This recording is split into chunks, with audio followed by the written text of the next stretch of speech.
Welcome to the Genius Factory. Enjoy the video.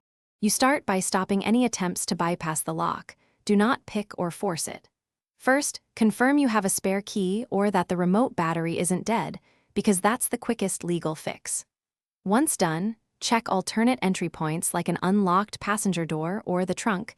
These often save time. Make sure to carry vehicle registration or ID, since you may need to prove ownership when you call for professional help. You should next contact a licensed locksmith or your dealer.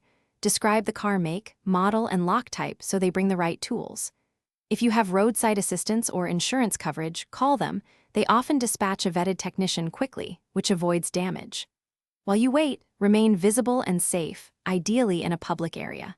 Do not accept offers from unverified helpers. Instead, verify credentials and request an estimate before you complete the process by following the technician's instructions and confirming the door operates smoothly after service.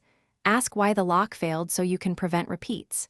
If a child or medical emergency is involved, call emergency services immediately rather than attempting entry yourself. Once resolved, document the event with photos and receipts and keep technician contact details. If the lock was damaged during resolution, report it to your insurer or the dealer to arrange proper repair and parts replacement.